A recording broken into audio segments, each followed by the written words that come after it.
much time going over the past, but I can tell you that when we took office a little over 4 years ago, we had virtually no reserve fund. Spending was on its way up. Debt was at a near record high, and there hadn't been a payment to the pension fund in many years. So now kind of look at it several years later as a result of fiscally responsible management. And it tells a totally different story. Overall operating expenditures are down 9%. 2012, it was $410 million. In 2015, our last budget year, it was $376 million. So we've actually been able to bring down spending in our Montgomery County government, but increase the output of what we do. The question is, how do we do that? We rely a lot more on technology, which has allowed us to be a more mobile workforce. Many people under Barb's command, when they go out into community, whether it's to inspect a foster care home or go out and do some work in the Commerce Department, whatever the case may be, we're a much more mobile workforce. We're much more able to connect with our constituents. And Val will talk a little bit more about our Main Street offices that have allowed us to do even more and save costs at the same time. So overall, we've been able to reduce the operating budget of government. And at a time when most government budgets tend to be going up, we've actually been able to bring ours down, which I think is something to be noted. In addition to that, governments are often concerned about where their fund balance is at the end of the year. Now, why do you want to have a fund balance? Well, a fund balance, that's your reserve fund, your rainy day fund, your savings account. A fund balance allows you to deal with emergencies as they come up. A fund balance allows you to have greater flexibility when it comes to making investments. A fund balance allows you to be able to deal with emergency one-time situations that otherwise would have restricted your ability to get things done.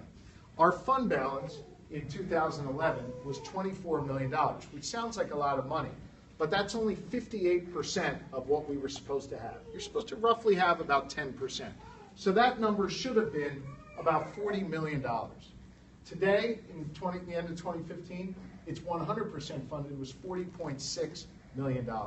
Having that reserve fund enables us to have better credit, enables us to be able to deal with emergencies. Here's a real-life example of that.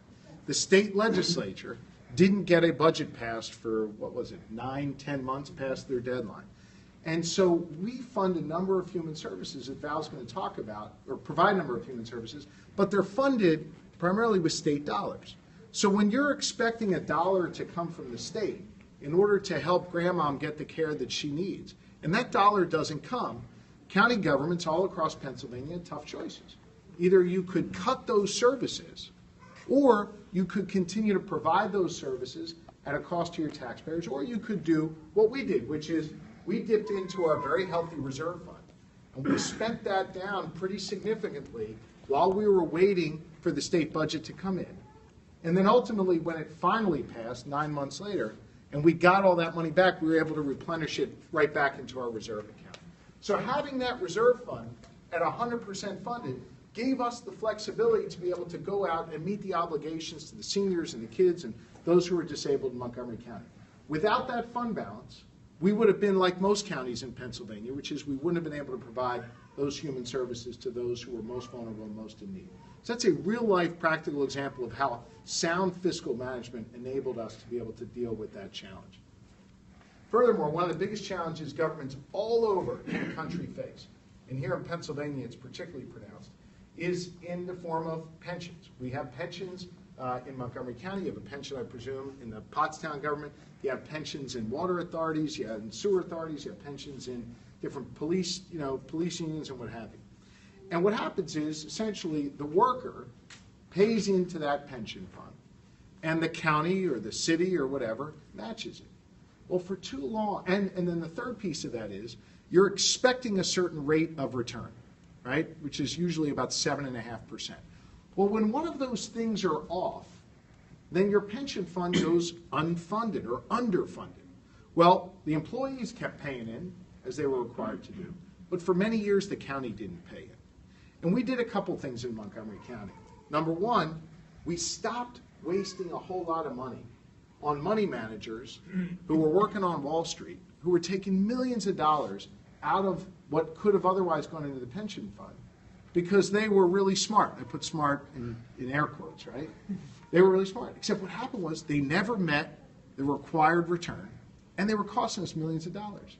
The commissioners made a decision through the pension board, along with the treasurer and the controller, to divest from all those Wall Street money managers and just invest it in Vanguard, in mutual funds. And guess what happened? We saved millions of dollars over the years in fees, and we got a far better return.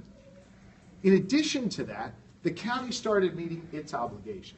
So after years of not making a pension payment, we made a pension payment in 13, 14, 15, and we're doing something really dramatic in 2016, which I'm not aware of other governments who are doing this. I'm sure there's others, but I'm not aware of them. We're making a full pension payment to our fund of $8 million. So $8 million is going into that. So our retirees who are depending upon their pension fund in Montgomery County today can have the confidence that it's being managed in a smart, thoughtful way. And the commissioners have made the point of investing the dollars in that pension fund, 100% investment. That really matters, because at the end of the day, if we fail to do this today, because you might say, look, I'm not a county retiree, it doesn't really matter to me. But if we fail to do this today, and over the years our pension fund begins to go down, at the end of the day, you, the taxpayers, are the ones who are on the hook paying for it. So with sound fiscal management today and modest investments today, we're going to make sure that we're lessening the burden on the taxpayers tomorrow.